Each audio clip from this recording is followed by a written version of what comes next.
The blizzard howled through the Montana wilderness like a vengeful spirit as Flora Zimmerman clutched her threadbare shawl tighter around her shoulders, her fingers numb with cold as she stumbled through knee-deep snow toward the faint outline of a cabin.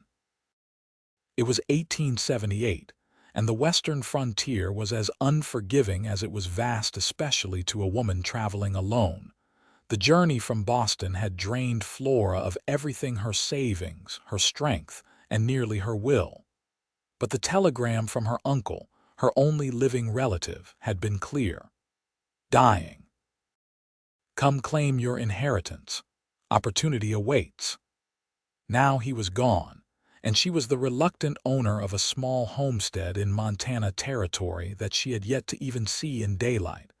When she finally reached the cabin door, her frozen fingers fumbled with the latch before it swung open with a groan. Inside, darkness greeted her, a darkness so complete it seemed to swallow her whole.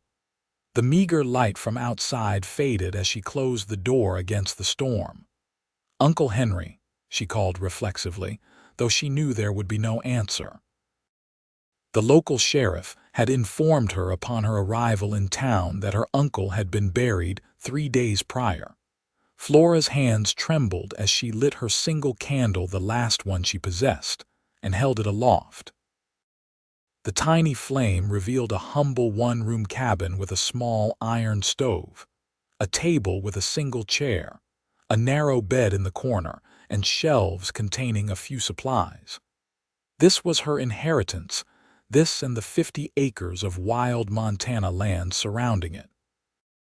She moved toward the stove, intent on building a fire before she froze to death, when a powerful gust of wind rattled the cabin. The fragile flame of her candle flickered violently before extinguishing, plunging her into absolute darkness. Flora stood motionless, fighting rising panic. The storm outside seemed to mock her with its ferocity, and the blackness pressed in from all sides. She was alone, without light, in an unfamiliar place, with night falling fast and temperatures dropping faster.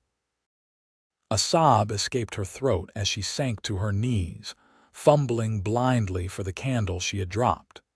The darkness was so complete she couldn't even see her own hands in front of her face. The sudden sound of boots on the porch made her breath catch. Heavy footfalls approached, followed by a firm knock that seemed to shake the entire cabin. "Hello," a deep voice called from outside. "Anybody in there?" Flora scrambled to her feet, heart pounding. "Yes," she called, her voice barely audible above the howling wind. She cleared her throat and tried again. "Yes, I'm here, madam, I'm coming in. Storm's getting worse." Before she could respond, the door swung open, bringing with it a swirl of snow and the imposing silhouette of a man. He quickly closed the door behind him, shutting out the storm once more. "Can't see a damned thing in here," the man muttered. There was a rustling sound, then the strike of a match, and suddenly a small flame illuminated the stranger's face. He was younger than she expected, perhaps 30, with a strong jawline shadowed by several days' growth of beard. His eyes, narrowed against the sudden light, were a startling blue beneath the brim of his snow-dusted hat. The man moved with practiced efficiency, lighting a lantern he'd apparently brought with him. As the cabin filled with a warm golden glow, Flora could see him more clearly, tall and broad-shouldered in a heavy sheepskin coat, with dark hair curling at his collar. "You dropped this," he said, bending to retrieve her extinguished candle from the floor. With a deft movement, he lit it from his lantern and held it out to her. "I'll be your light forever," he said, then immediately flushed. "I mean, that came out strange, just meant you shouldn't have to sit in the dark." Flora accepted the candle, studying him warily. "Thank you, Mr. Dawson." "Daniel Dawson. Most folks just call me Dan." He removed his hat, revealing more of that dark hair. "And you must be Henry Zimmerman's niece." "Flora Zimmerman," she confirmed, surprised. "How did you know?" "Small community. Word travels." He glanced around the cabin. Sheriff Briggs mentioned you'd arrived in town today. When I saw smoke from the chimney, he paused, frowning. Except there isn't any smoke. Haven't you started a fire? Flora felt heat rise to her cheeks. I was about to when my candle went out.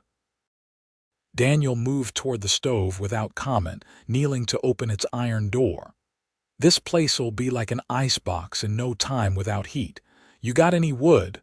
I don't know, Flora admitted, feeling increasingly helpless. I only just arrived. Daniel nodded as if this confirmed something for him. Henry kept a wood pile out back under a tarp. I'll fetch some. He stood, pulling his hat back on. Meanwhile, there's kindling in that box by the stove. Start breaking it up. Before she could respond, he was gone, disappearing into the swirling snow. Flora stood clutching her relit candle, momentarily frozen with indecision. Then practicality asserted itself. She placed the candle carefully on the table and moved to the kindling box. By the time Daniel returned, arms laden with split logs, Flora had arranged the kindling in the stove as best she knew how. He nodded approvingly and added several logs, then struck another match to set the kindling alight. You're a long way from wherever you came from, he observed as they both watched the small flames catch and grow. Boston, Flora replied. I was teaching at a girls' school there. Daniel whistled low. That's quite a journey for a lady to make alone. I had little choice in the matter, Flora said stiffly. She didn't want to discuss how her position had become untenable after the school's headmaster had made improper advances and then dismissed her when she refused him, or how she had been on the verge of destitution when her uncle's telegram arrived like a lifeline. Well, you're here now, Daniel said simply, closing the stove door once the fire was burning steadily. He straightened and looked around the cabin with a critical eye. This place could use some attention, but it's solid. Henry built it to last. Did you know my uncle well? Flora asked, curious about this man who seemed so at ease in her newly inherited home. Well enough. My ranch borders his property to the north. We helped each other out from time to time. Daniel removed his heavy coat, revealing a simple flannel shirt beneath. He was a good man, kept to himself mostly, but always willing to lend a hand when needed. Flora nodded, uncertain how to respond. She had met her uncle only once, when she was a child and he had passed through Boston on his way west. She remembered a tall, quiet man who had given her a small, carved wooden horse before disappearing from her life.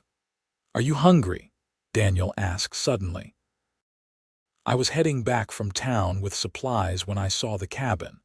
Got some bacon and beans in my saddlebag. Flora's stomach growled at the mention of food, reminding her that she hadn't eaten since morning. That's very kind, but I couldn't impose. No imposition, Daniel interrupted, already moving toward the door. Besides, that storm isn't letting up any time soon.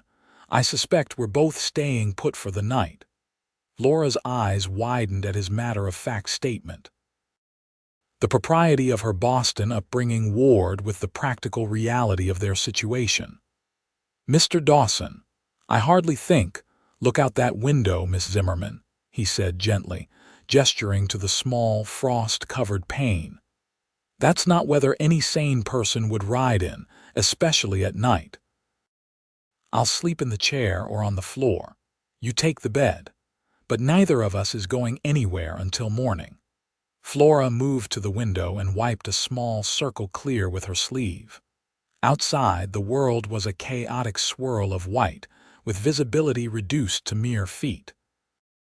The reality of her situation struck her anew how ill-prepared she was for this wild country, how dependent on the kindness of strangers she had become.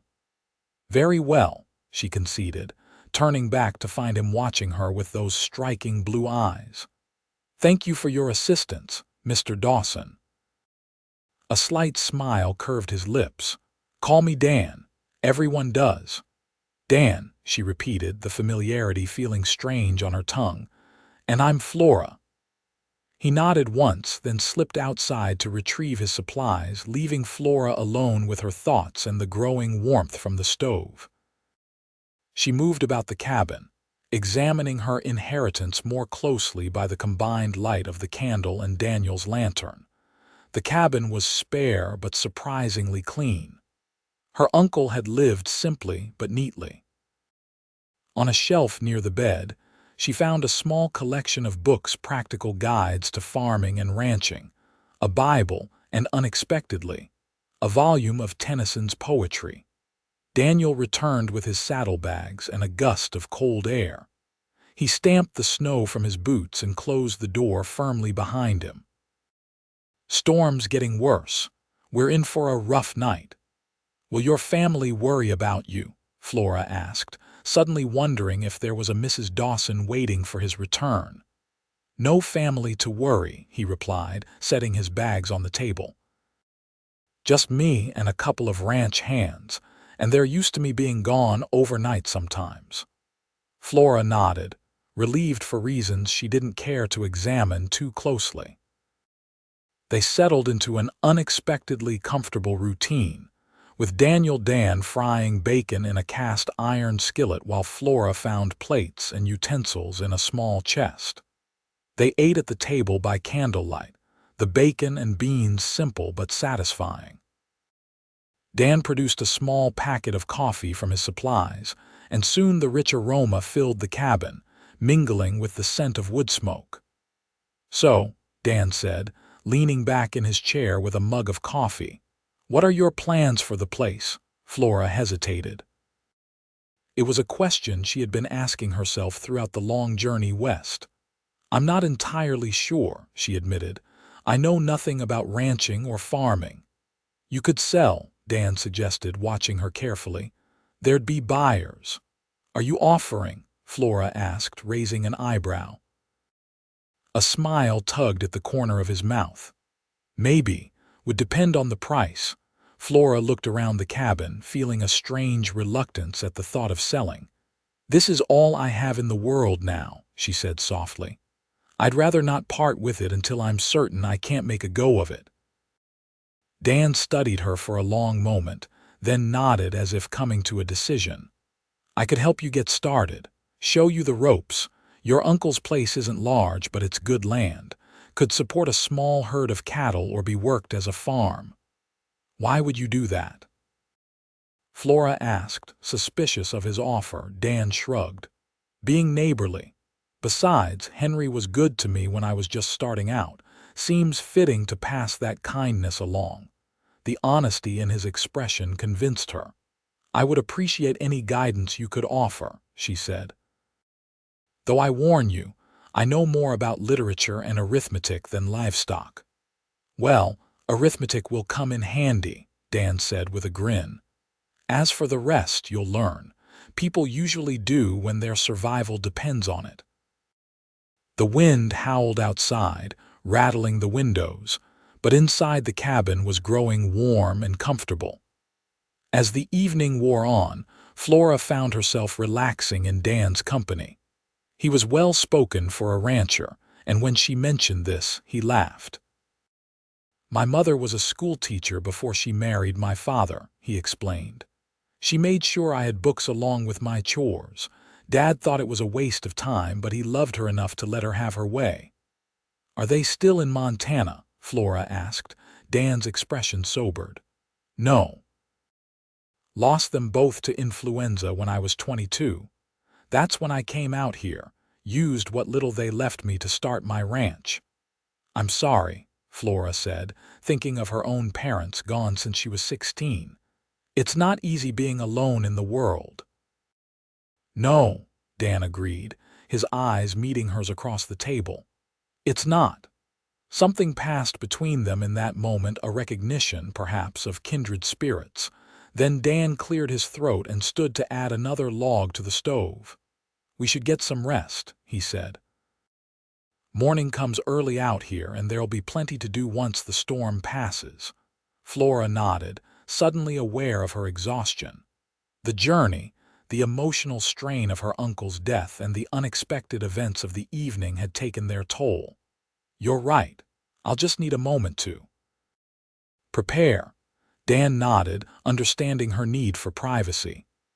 "I'll step outside for a few minutes, check on my horse." Once alone, Flora quickly changed into her nightgown and robe, then slipped beneath the heavy quilt on her uncle's bed. The sheets were clean but carried the faint scent of pipe tobacco, her uncle's habit, she supposed. When Dan returned, his face ruddy from the cold, Flora was sitting up in bed, the quilt pulled to her chin.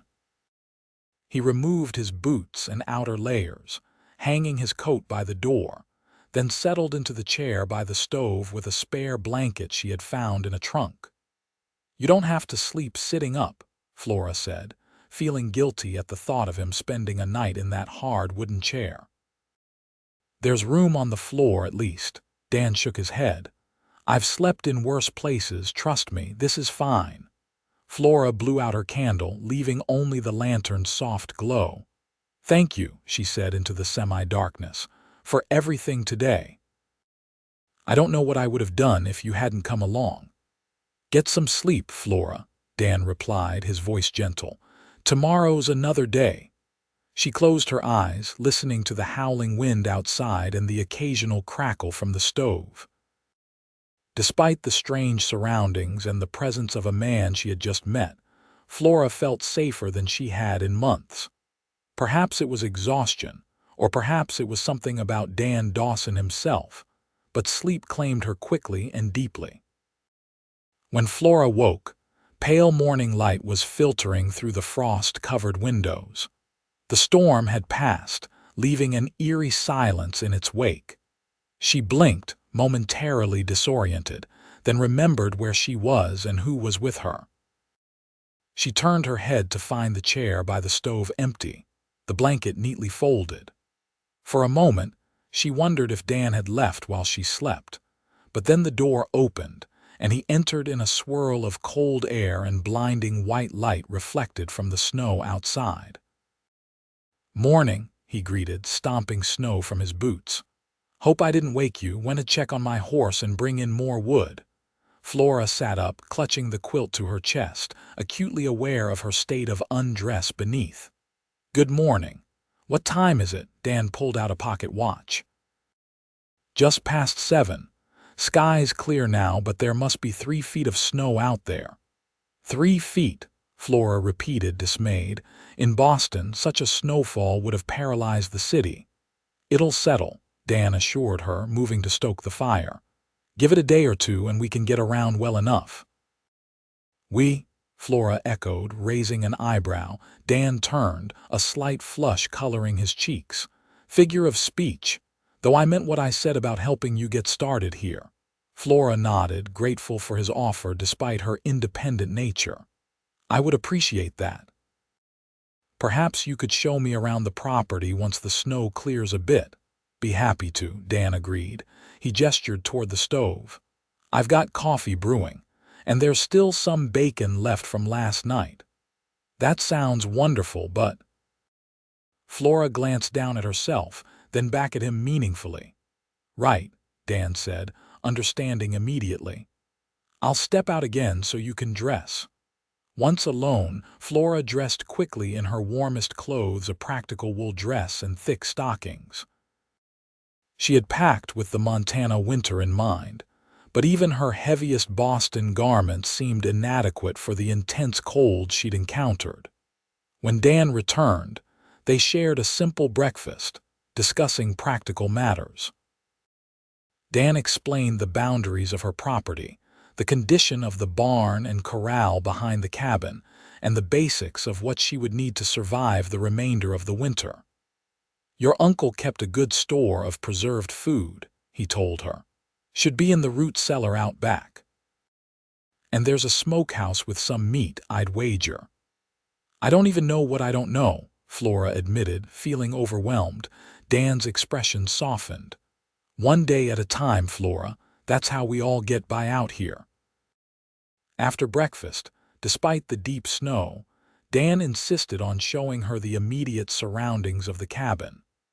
Bundled in their warmest clothes, they trudged through the drifts to the small barn, where they found a milk cow and 2 horses contentedly munching hay. Uncle Henry had livestock. Flora asked, surprised. Just these 3, Dan explained. The cow for milk and the horses for work and transportation. He kept a few chickens too, but they might not have survived the cold if no one's been tending them. To their surprise, they found half a dozen chickens huddled together in a protected corner of the barn. Smarter than they look, Dan commented with a grin. They found shelter on their own. They continued their tour to the root cellar, which was indeed well stocked with potatoes, carrots, onions, and jars of preserved fruits and vegetables. The smokehouse contained several hams and sides of bacon, enough to last Flora through the winter if she was careful. Your uncle was a prudent man, Dan observed as they trudged back toward the cabin. He knew how to prepare for the long winters out here. I'm beginning to think he knew what he was doing when he left this place to me, Flora said thoughtfully. It's almost as if he set everything up so I could manage on my own. Maybe he did, Dan agreed. Henry always was a thoughtful planner. Back inside the cabin, they shook the snow from their boots and warmed themselves by the stove. Dan helped Flora reorganize the cabin's supplies, showing her how to bank the fire at night to keep it burning until morning and explaining the importance of rationing her resources. As the short winter day began to fade, Dan reluctantly prepared to leave. The snow's packed down enough now that I can make it back to my place before dark, he explained, pulling on his heavy coat. My men will be wondering what happened to me. Flora felt a surprising pang at the thought of his departure. In just one day, his presence had become a comfort she hadn't realized she needed. Will I see you again? She asked, then flushed at how eager she sounded. Dan's blue eyes warmed. Count on it. I'll ride over tomorrow, bring you a few things you might need. And we can talk more about what you want to do with the place. Thank you, Flora said simply. For everything. Dan hesitated at the door, looking back at her with an expression she couldn't quite read. You'll be all right tonight. Got everything you need to stay warm. I'll be fine, she assured him, though the thought of spending the night alone in the isolated cabin was less appealing than she wanted to admit. He nodded once, then surprised her by reaching out to squeeze her hand briefly.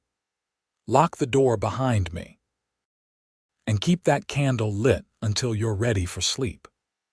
After he left, Flora stood at the window, watching his tall figure mount his horse and ride away across the snow-covered landscape until he disappeared from view. The cabin seemed suddenly larger and emptier without his presence, and she busied herself with preparing a simple supper from her uncle's provisions to distract from the silence. As darkness fell, she lit her candle, the same one Dan had relit for her the previous night, and placed it on the table as she sat down with one of her uncle's books. Outside, the vast Montana night pressed against the windows, but inside, the small flame burned steadily, a reminder of Dan's promise. I'll be your light forever.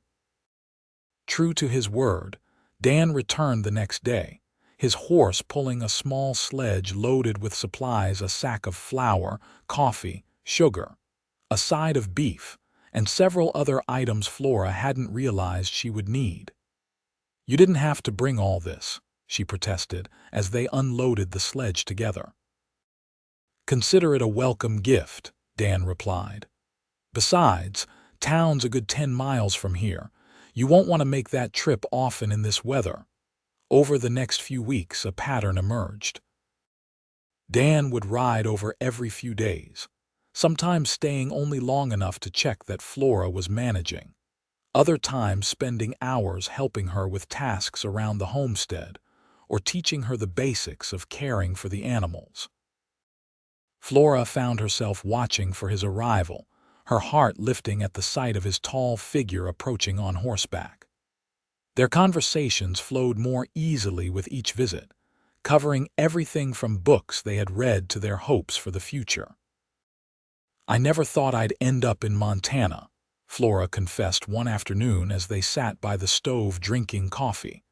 The February cold still held the land in its grip, but the days were gradually lengthening. "I always imagined I'd spend my life teaching in Boston. Do you regret coming?" Dan asked, watching her carefully. Flora considered the question. "No," she said finally. "It's harder in many ways, physically demanding in a way my life never was before, but there's something freeing about it too." Dan nodded, understanding in his eyes. "That's what drew me here after my parents died. The space to breathe, to be my own man. To start fresh," Flora added softly. "Exactly." Dan's gaze lingered on her face, and Flora felt a warm flush rise to her cheeks. As February gave way to March, the snow began to melt, revealing the true nature of Flora's inheritance. The 50 acres included a mix of grazing land and fertile soil for crops, with a small stream running through the western edge of the property. Dan took her on horseback to survey the boundaries, pointing out landmarks and explaining what might grow best where. Flora, who had never ridden before coming to Montana, found herself becoming more comfortable in the saddle, though she still preferred the gentler of her uncle's 2 horses. "You're a natural," Dan encouraged when she successfully navigated a tricky crossing of the stream. "Another month and you'll be riding like you were born to it." Flora laughed, exhilarated by her growing competence. "I doubt that, but I'm glad I'm not falling off anymore." As they rode back toward the cabin, side by side, Dan grew uncharacteristically quiet. Finally, he spoke. "Flora, there's something I need to tell you." Her heart skipped. "What is it?" "Your uncle's land, there's been some interest in it from other parties." "What do you mean?" Flora asked, instantly alert. Dan sighed. "There's a man named Vernon Pierce who owns the big spread east of here. He's been buying up all the small homesteads he can. Offered to buy mine last year for twice what it was worth." "And did you sell?" Flora asked, already guessing the answer. "No," Dan said firmly. "My place is not for sale, but Pierce doesn't take rejection well. And now I hear he's asking around town about you, about whether you're planning to stay or sell." Flora frowned. "How does he even know about me? Like I said when we met, small community. Word travels." Dan looked troubled. "Just be careful if he approaches you. Pierce can be persuasive, and not always in honest ways." "Thank you for warning me," Flora said, touched by his concern. "But I have no intention of selling. This is my home now." The words surprised her even as she spoke them, but she realized they were true. In just 2 months, the small cabin and its surrounding land had become more home to her than her rented room in Boston had ever been. Dan's face broke into a warm smile. "Glad to hear it. I've grown fond of having you as a neighbor." That night, after Dan had left, Flora sat by the stove, thinking about their conversation. Dan's warning about Vernon Pierce troubled her, but it was his parting words that kept replaying in her mind. "I've grown fond of having you as a neighbor."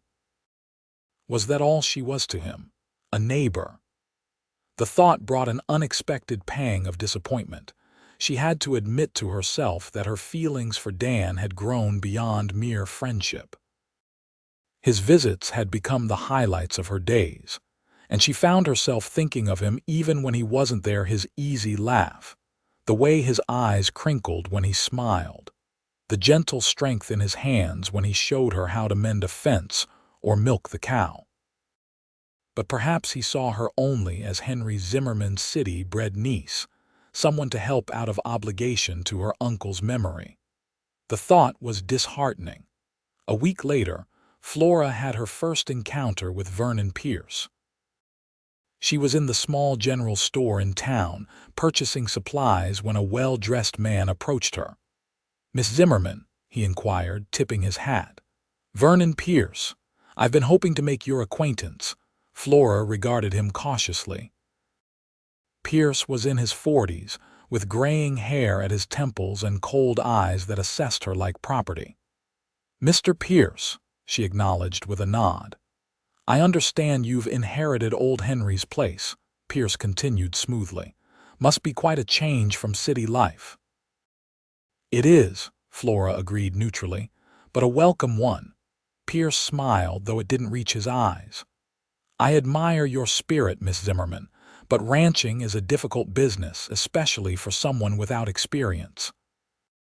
I'd be happy to take the property off your hands for a generous price, of course."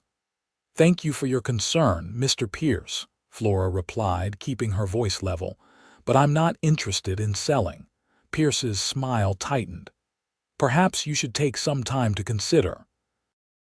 Winter in Montana is one thing, but wait until you've experienced the work of spring planting and summer haying. It's not for the faint of heart." "Nevertheless, my decision stands," Flora said firmly. "Now, if you'll excuse me, I need to finish my shopping." As she turned away, Pierce caught her arm. "One more thing, Miss Zimmerman. You might want to be careful about the company you keep. I've noticed Dawson spending a lot of time at your place. People talk, you know." Flora pulled her arm free, anger flaring. "Mr. Dawson has been a kind neighbor and nothing more. And quite frankly, Mr. Pierce, what people say is of no concern to me. Good day." She completed her purchases quickly and loaded them into her wagon, unsettled by the encounter. Pierce's thinly veiled threat and his reference to Dan bothered her more than she wanted to admit. When she told Dan about the encounter that evening, his jaw tightened. "Pierce is used to getting his way," he said grimly. "And he doesn't like that both of us have refused to sell to him. It creates a gap in what he sees as his expanding empire. He implied that your visits here were improper," Flora said, still angry at the insinuation. Dan's expression softened. "Flora, if my visits are causing you discomfort or harm to your reputation, no," she interrupted quickly. "That's not what I meant at all. I value your visits. I just wanted you to know what kind of man he is." "I already knew," Dan said quietly. "Pierce has been trying to drive me out for years, first with offers, then with threats. Last summer, sections of my fence were mysteriously cut and 100 head of cattle scattered.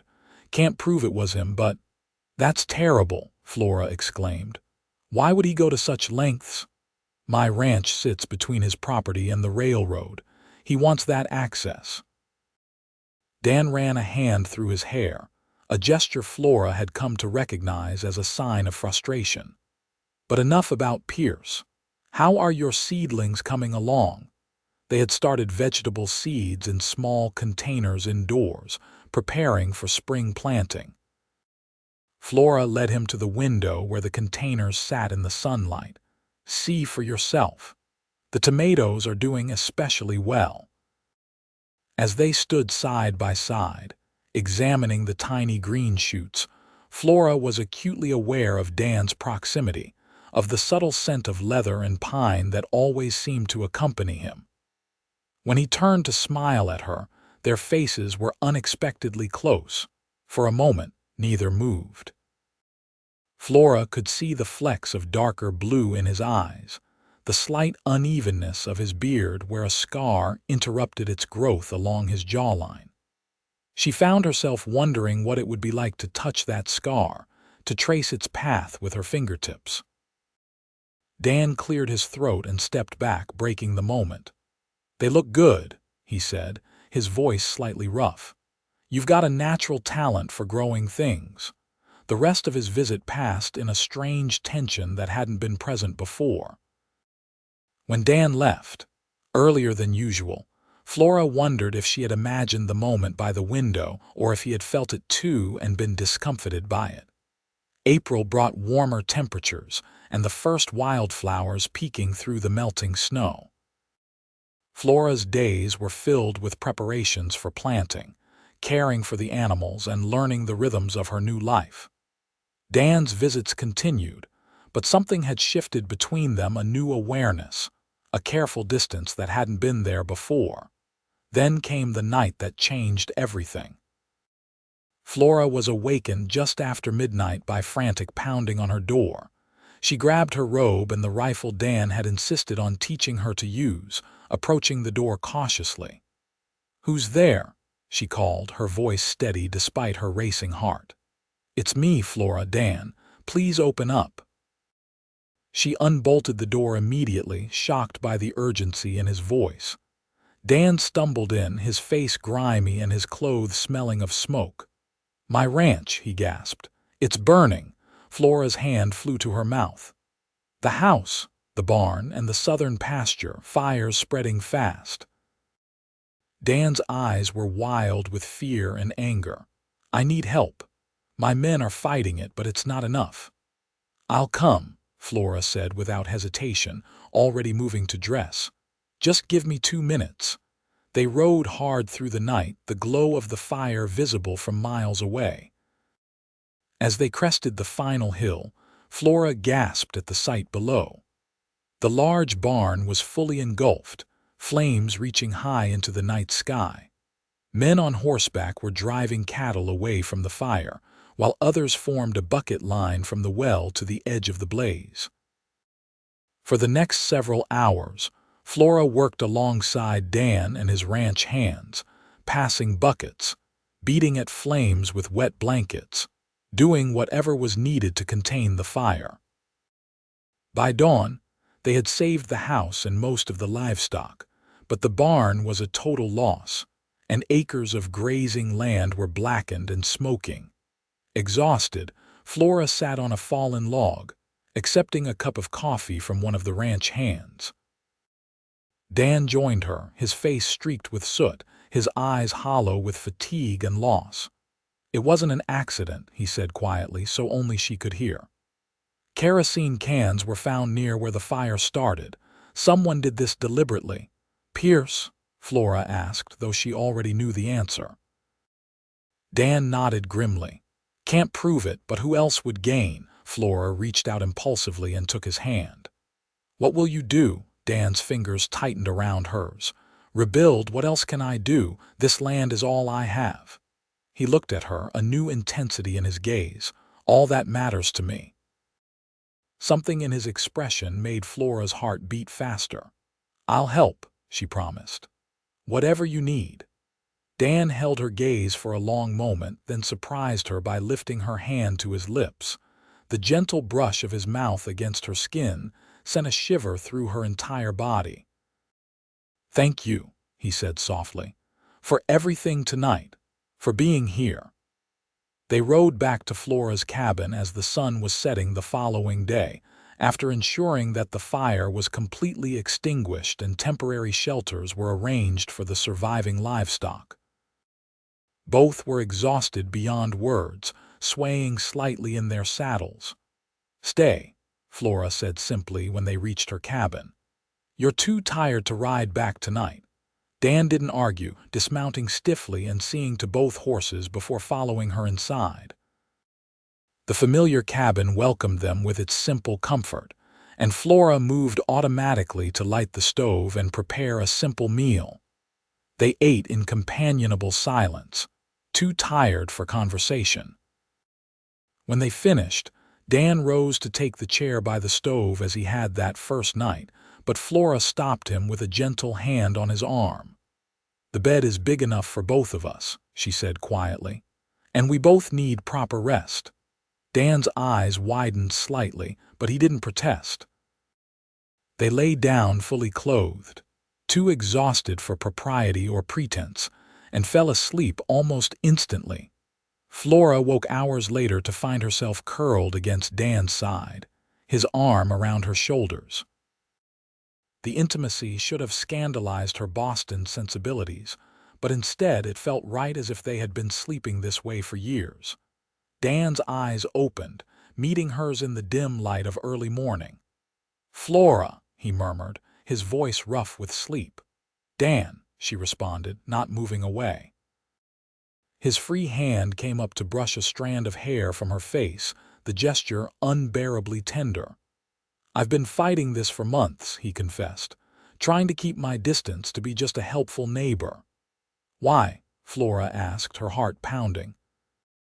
"Because you deserve time to find your footing here. Because I didn't want to take advantage of your situation." His fingers traced the line of her jaw. "And because I was afraid you'd eventually decide to return to Boston, to civilization." Flora shook her head, pressing her cheek into his palm. "This is my home now. I have no desire to leave." "And if I were to ask you to consider making your home with me?" Dan asked, his voice barely audible. "Once my ranch is rebuilt," in answer, Flora leaned forward and pressed her lips to his. The kiss was gentle at first, a question and an answer all at once, then deepened as Dan pulled her closer. When they finally broke apart, both breathless, Dan rested his forehead against hers. "I've wanted to do that since the night your candle went out in this cabin," he admitted. Flora smiled, remembering his words from that first night. "You said you'd be my light forever." "I meant it," Dan said seriously. "Even then, something in me knew. Will you let me keep that promise, Flora? Will you marry me?" "Yes," Flora answered without hesitation. "Yes, I will." Spring blossomed into summer, and summer faded into fall. Dan's barn was rebuilt with the help of neighbors, even those who had previously kept their distance, moved by the obvious arson attack. Vernon Pierce made no further direct moves against either property, though rumors circulated that the territorial marshal was investigating him for various illegal activities. Flora and Dan were married in October, beneath the gold and crimson leaves of the cottonwood trees along the stream that connected their properties. They decided to make their home at Dan's larger ranch house, but kept Flora's cabin as a retreat and a place to house ranch hands during busy seasons. On their wedding night, as they prepared for bed in the master bedroom of the ranch house, Dan surprised Flora with a gift, a beautiful silver candle holder with a pristine white candle. "What's this for?" she asked, turning it in her hands. Dan smiled, striking a match to light the candle. "To remind us how we began," he said softly. With a candle that went out in a cabin during a snowstorm, the flame caught, illuminating their faces with its warm glow. Dan took Flora's hands in his, the candlelight dancing between them. "I promise to be your light forever," he said. "And I mean to keep that promise through whatever storms may come." "And I'll be yours," Flora replied, reaching up to touch his beloved face, "for all the days of our lives." Outside, the Montana night spread its star-filled canopy above their home. But inside, the single candle burned bright enough to light their way forward together.